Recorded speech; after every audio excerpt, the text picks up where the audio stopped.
Movie की शुरुआत में हम एक आदमी को देखते हैं जो बहुत कोशिश करके रूम के दरवाजे को खोलने की कोशिश करता है। यहीं रूम की दीवारें आपस में क्लोज होने लगती हैं। अब आदमी बहुत ज्यादा पैनिक हो जाता है और दरवाजे को खोलने के लिए क्लूज को ढूंढने लगता है। क्लूज को ढूंढने के लिए वो एक सामान के ऊपर चढ़ के बुक को देखने लगता है, मगर फिर जिस लकड़ी के ऊपर वो चढ़ा होता है वो नीचे गिर जाती है। अब आदमी पैर से पूरी तरीके से घायल हो जाता है। आदमी बुक के पेज को पढ़ता है और यहाँ वहाँ देखने लगता है, मगर दीवारें भी बहुत जल्दी क्लोज हो रही होती हैं और धीरे धीरे आदमी के पास आती जाती हैं। यहाँ आदमी को कुछ भी समझ में नहीं आ रहा होता है। वो दीवार पे बहुत सारी पेंटिंग्स को देखता है, फिर जाके पजल वाले गेट को खोलने की कोशिश करता है, मगर वो दरवाजे को खोलने में नाकामयाब होता है। यहीं कमरे की दीवार भी उसके बहुत पास आ गई होती हैं। आदमी के पूरे प्रयास फेल हो जाते हैं और फिर वो दीवार में दब के मर जाता है। तो ये आदमी इस कमरे में कैसे फंसा? मूवी हमें 3 दिन पहले ले जाती है। हम जॉय नाम की लड़की को देखते हैं जो कि कॉलेज जा रही होती है। जॉय पढ़ने में बहुत ज्यादा इंटेलिजेंट होती है।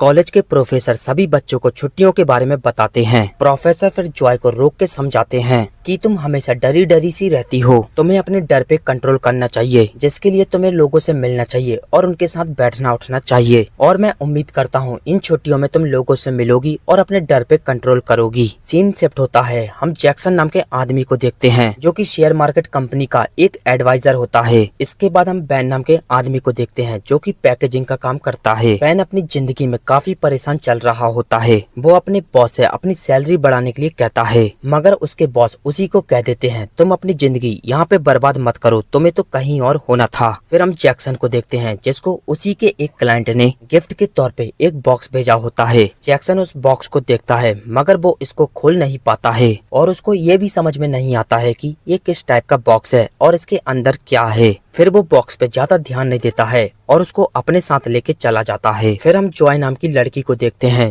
जिसके प्रोफेसर ने उसके लिए भी ऐसे बॉक्स भेजा होता है। जॉय भी इस बॉक्स को देखने लगती है और ये बॉक्स जॉय की समझदारी से भी बाहर होता है। फिर हम बैन को देखते हैं। बैन के बॉस ने भी उसके लिए ऐसा ही बॉक्स दिया होता है। बैन उस बॉक्स को तोड़ने लगता है। जब उससे वो बॉक्स नहीं खुलता है वो उसको फेंक देता है। सीन शिफ्ट होता है। हम तीनों को देखते हैं जो अब बड़ी शांति से उन बॉक्सों को देख रहे होते हैं और खोलने की कोशिश करते हैं। फाइनली तीनों लोग अपने अपने बॉक्सों को खोल लेते हैं। सभी के बॉक्सों से एक पर्ची निकलती है जिसमें एक गेम के बारे में लिखा होता है और उसके इनाम के तौर पे $10,000 होते हैं। फिर सुबह हम बैन को देखते हैं जो गेम खेलने के लिए आ गया होता है। यही हम अमेंडा नाम की लड़की को देखते हैं जिसके पास भी बॉक्स आया होता है और वो भी गेम खेलने के लिए आ गई होती है। अमेंडा रिसेप्शन पे जाके उसी बॉक्स वाली पर्ची को दिखाती है। रिसेप्शनिस्ट अमेंडा से कहता है तुम्हारे फौज का एक्सपीरियंस यहाँ पे काम आएगा। अमेंडा को उसकी बातें समझ में नहीं आती हैं। फिर हम वहीं पे डैनी नाम के लड़के को देखते हैं जो छुपके से अपने साथ मोबाइल को ले आया होता है, क्योंकि गेम के रूल के साथ सभी को अपने मोबाइल जमा करने होते हैं। यहाँ सभी लोगों को एक रूम में बिठा दिया जाता है। अब रूम के अंदर सभी 6 लोग आ जाते हैं। सभी लोगों के दिमाग में बस यही चल रहा होता है कि कोई यहाँ पे आएगा और उनसे गेम के बारे में बताएगा, इसके बाद गेम चालू होगा। सब लोग गेम के लिए बहुत ज्यादा एक्साइटेड होते हैं। यहीं अमेंडा नाम की लड़की न्यूज़पेपर में पढ़ने लगती है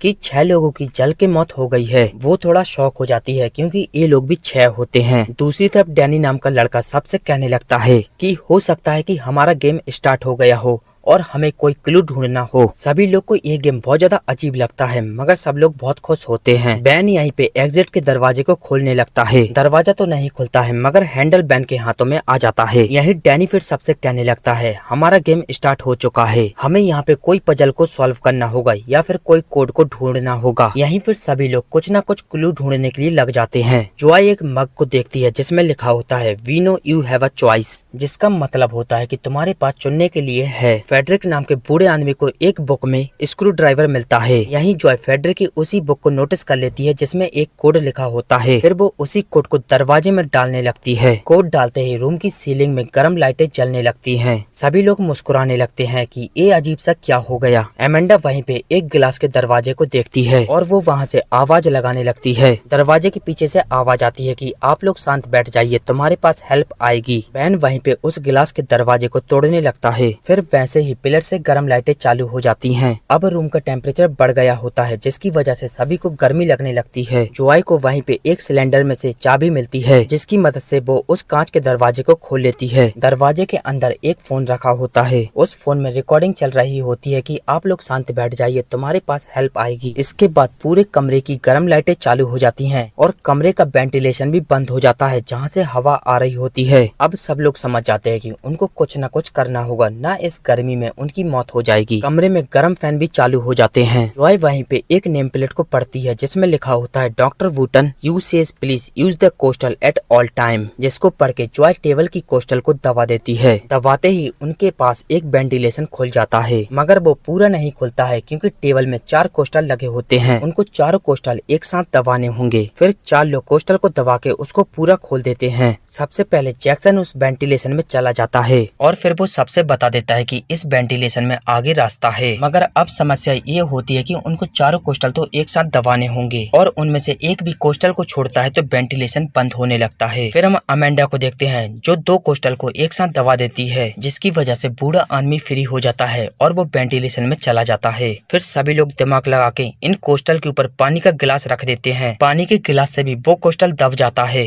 फिर सभी लोग एक एक गिलास भर के उन कोस्टलों के ऊपर रखने लगते हैं, मगर उनके पास इतना ही पानी होता है कि वो 3 गिलास को भर सकते हैं। और अब टेम्परेचर बहुत ज्यादा बढ़ जाता है और कमरे की दीवार से आग भी निकलने लगती है। फिर वे लोग आखिरी कोस्टल की गिलास में दारू को भर देते हैं। ऐसा करके बचे लोग भी वेंटिलेशन में चले जाते हैं और उनके जाते ही रूम में एक बहुत बड़ा धमाका हो जाता है। फिर वे सभी लोग आपस में विचार करने लगते हैं कि ये कैसा गेम है जिसमें मौत का खतरा है। अब ये गेम उनके लिए बहुत ज्यादा सीरियस हो गया था। एमेंडा वहीं पे कैमरे के सामने हाथ हिलाने लगती है और कहने लगती है हम ये गेम खेलना नहीं चाहते हैं, हमें यहाँ से बाहर निकालो। अब वो लोग जिस कमरे में आ गए होते हैं वहाँ पे भी एक लॉक होता है। एमेंडा फिर डैनी से उसके मोबाइल को मांगने लगती है, जो कि वो छुपा के लाया होता है, मगर मोबाइल में नेटवर्क नहीं आ रहे होते हैं। सभी लोग फिर दरवाजे में लगे ताले की चाबी को ढूंढने लगते हैं। यहाँ जैक्सन को ताले की चाबी मिल जाती है और वो लॉक को खोल देता है, मगर लॉक के ऊपर भी एक नंबर लॉक होता है। फिर वो लोग नंबर का क्लू यहाँ वहाँ पे ढूंढने लगते हैं। यही बूढ़ा आदमी एक बोर्ड को देखता है जिसमें लिखा होता है तुम लोग इतिहास बनने वाले हो। बैन का ध्यान कुछ अक्षर लिखे पे चला जाता है और फिर वो उन अक्षरों को नोटिस कर लेता है। फिर वो इन अक्षरों की मदद से उस दरवाजे को खोल लेते हैं। दरवाजा खोलते ही उनके सामने बिल्कुल ठंडा एरिया आ जाता है। फिर सभी लोग उस रूम से निकल के ठंडे एरिया में आ जाते हैं और जैसे ही सब लोग निकल जाते हैं उस रूम का दरवाजा बंद हो जाता है। उन लोगों को भी समझ में नहीं आता है कि ये कैसी जगह है। डैनी को ये जगह अच्छी लगती है, इसलिए वो सेल्फी लेने लगता है। डैनी फिर आगे चलने लगता है, मगर आगे जाके वो एक दीवार से टकरा जाता है, जो कि एक स्क्रीन होती है। हमें यहाँ पे समझ जाते हैं ये किसी कमरे को ऐसा बनाया गया होता है। इसके बाद वहाँ पे दीवार से ठंडे फैन चालू हो जाते हैं, जिसकी वजह से वहाँ पे बहुत ज्यादा ठंड बढ़ जाती है। अब इन लोगों को यहाँ से जल्दी निकलना होगा, ना ये लोग ठंड से मर जाएंगे। जैक्सन को वहाँ पे एक दरवाजा मिलता है और सभी लोग वहाँ पे कुछ न कुछ क्लू ढूंढने के लिए लग जाते हैं। बूढ़े आदमी को एक मरी हुई लोमड़ी मिलती है, जो कि बर्फ से जमी होती है। बैन ठंड की वजह से सिगरेट पी रहा होता है। को वहीं पे एक जैकेट मिलती है, मगर समस्या ये होती है कि जैकेट एक होती है और वो लोग 6। फिर एमेंडा डिसाइड करती है कि ये जैकेट हम जॉय को देंगे,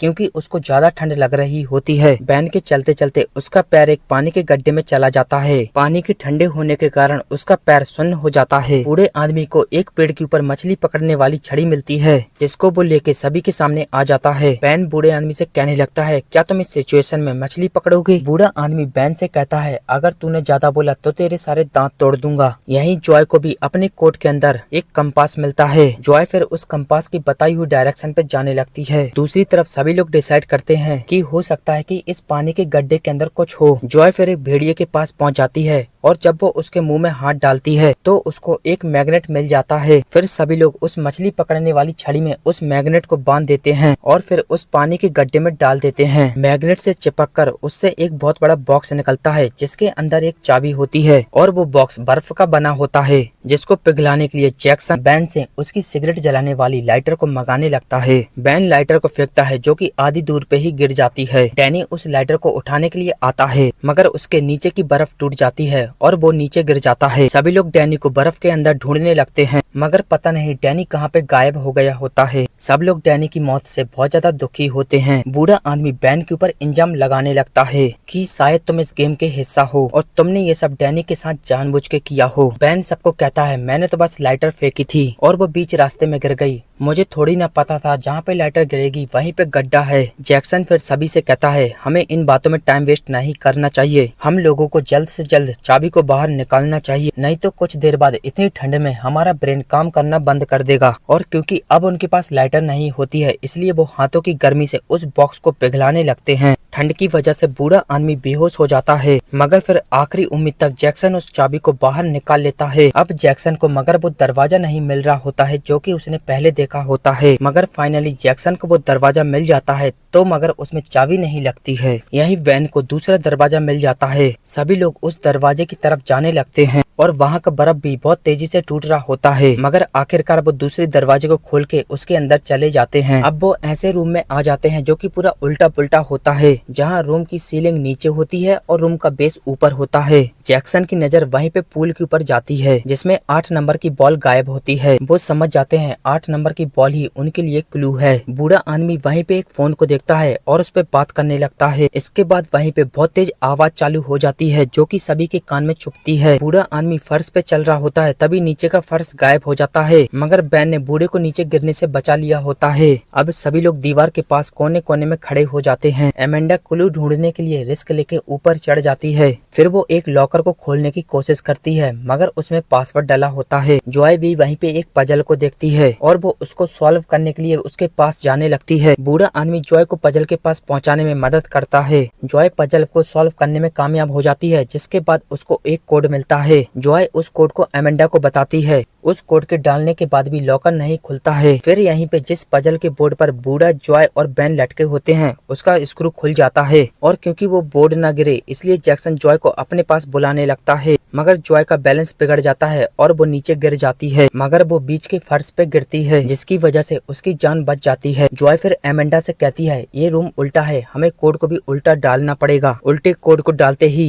लॉकर खुल जाता है और उससे 8 नंबर की बॉल निकल आती है। एमेंडा फिर उस बॉल को लेकर सभी के पास जाने लगती है मगर उसके जेब से बॉल नीचे गिर जाती है। एमेंडा फिर उस फर्श पे कूद जाती है और आखिरकार बॉल को पूरा नीचे गिरने से बचा लेती है और वो बॉल को फेंक के जैक्सन को दे देती है मगर जिस फर्श पे एमेंडा आई होती है वो फर्श भी टूट गया होता है पर वो टेलीफोन की वायर से लटक जाती है, परंतु टेलीफोन का वायर कितना संभालता वो भी टूट जाता है और एमेंडा बिल्कुल नीचे गिर जाती है। फिर वो लोग उस बॉल की मदद से रूम को खोल लेते हैं और दूसरे रूम में चले जाते हैं। ये रूम ऐसा होता है कि इनके सभी पास्ट से जुड़ा होता है और ये रूम जैसा होता है और इसमें जो जो सामान होते हैं इन सभी लोगों ने पास्ट में एज इट इज ऐसा देखा होता है। उन सभी को पता नहीं होता है कि गेम वालों को हमारे बारे में इतना कैसे पता है और इस रूम में वही सभी सामान होते हैं जो कि उनके पास्ट से जुड़े होते हैं। फिर भी सभी समझ जाते हैं हम लोगों से कुछ ना कुछ गलती हुई है जिसकी वजह से आज हम यहाँ पे हैं। उनको वहाँ पे कुछ एक्सरे मिलते हैं जिनको वो लाइट पे लगा देते हैं जिसकी वजह से उनको कुछ क्लू मिल सके। जैक्सन एक्सरे के हाथों से समझ जाता है कि क्या बताना चाह रहे हैं। यही हम जॉय को देखते हैं जो कि गुस्से में आके सारे सीसीटीवी कैमरे को तोड़ने लगती है क्योंकि वो नहीं चाहती थी कि कोई देख देख के उनकी मजा ले। जॉय फिर एक्सरे के हिंट से ईसीजी मीटर को अपने पास ले आता है और फिर वो ईसीजी की डिवाइसों को बैन के चेस्ट पे लगा देता है मगर बैन का हार्ट रेट नॉर्मल होता है। फिर वो ईसीजी को बूढ़े आदमी पे लगाने लगता है मगर बूढ़े आदमी का भी हार्ट रेट नॉर्मल होता है। फिर वो उसके हार्ट रेट को बढ़ाने के लिए बूढ़े आदमी को बहुत तेजी से शॉक देता है जिसकी वजह से बूढ़े का हार्ट रेट 250 हो जाता है जो कि काफी ज्यादा होता है। ऐसा करने से बूढ़े आदमी का हार्ट फेल हो जाता है और उसकी मौत हो जाती है। जॉय फिर समझ जाता है हमें हार्ट रेट को बढ़ाना नहीं है बल्कि कम करना है। जॉय फिर अपने ऊपर सारी डिवाइसों को लगा लेता है और फिर अपने मन को बिल्कुल शांत कर देता है। ऐसा करने से हार्ट रेट का मीटर सक्सेस हो जाता है और उनके सामने एक और दरवाजा खुल जाता है मगर जॉय उस कमरे से बाहर नहीं निकलती है बल्कि कैमरे को तोड़ने में ही लगी रहती है। कमरे के अंदर जहरीली गैस फैल गई होती है और जॉय बेहोश हो जाती है। दूसरे रूम में बैन जैक्सन से पूछने लगता है तुमने उस बूढ़े आदमी को क्यों मारा। जैक्सन बैन से कहने लगता है अगर हम उसको नहीं मारते तो हम मर जाते। यहीं उनके कमरे में एक हैंडल होता है जिसको वो गोल गोल घुमाने लगते हैं मगर हैंडल पे ऑयल लगा होता है जो कि उनके हाथों पे लग जाता है जिसकी वजह से उनको अजीब से चक्कर आने लगते हैं। यहीं बैन अपने अपने सर को दीवार पे मारने लगता है और फिर वहीं पे बेन को एक एंटीडोट दिखाई देता है। मगर समस्या ये होती है कि वो लोग दो होते हैं और उनके पास एक एंटीडोट होता है। एक एंटीडोट होने की वजह से दोनों में लड़ाई होने लगती है। लड़ाई के बाद बेन उस एंटीडोट को लगाने में कामयाब हो जाता है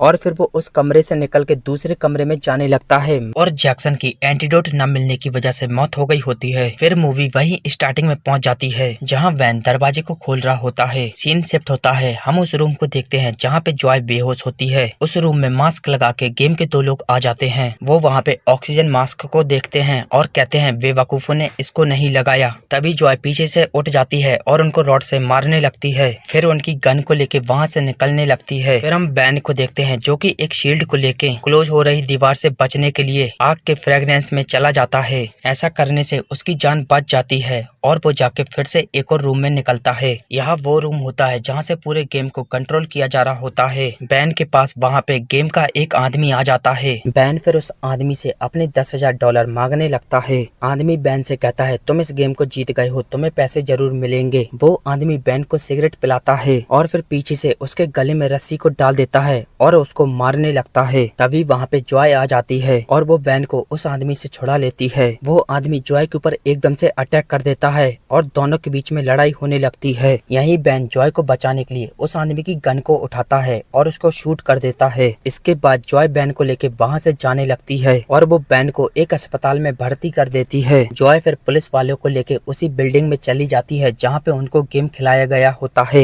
मगर बिल्डिंग को देख के ऐसा नहीं लगता है कि यहाँ पे कोई गेम खेला गया था, क्योंकि बिल्डिंग की हालत ऐसी लग रही होती है कि ये सालों से ऐसी ही डली है। जॉय पुलिस वालों को बहुत यकीन दिलाने की कोशिश करती है मगर पुलिस वाले को जॉय की बात का रत्ती भी विश्वास नहीं होता है। फिर 6 महीने हो जाते हैं। जॉय बैन से मिलती है और वो जॉय से बताती है कि गेम में जो भी लोग हमारे साथ थे उन सभी की मौत को एक हादसा बताया गया है। किसी की मौत बताई गई है कि एक्सीडेंट में मर गया और किसी की तो पानी में डूबने से, और ऐसा करके उनने पूरी मौतों को छुपा लिया है। जॉय बैन से बताती है कि ये गेम फिर से स्टार्ट होने वाला है, हमें वहाँ पे जाके इनका पर्दाफाश करना होगा। बैन का वहाँ जाने का मन नहीं होता है मगर फिर भी वो जॉय की बात को मान जाता है। इसके बाद हमें एक एरोप्लेन का सीन दिखाई देता है जहाँ पे इस गेम की टेस्टिंग हो रही होती है और अब इस गेम को एरोप्लेन में तैयार किया जा रहा होता है। इस गेम के लोग फिर से बैन और जॉय को बुलाना चाहते हैं। इसी के साथ ये मूवी समाप्त होती है। यह 2019 की रिलीज मूवी है जिसका नाम था एस्केप रूम,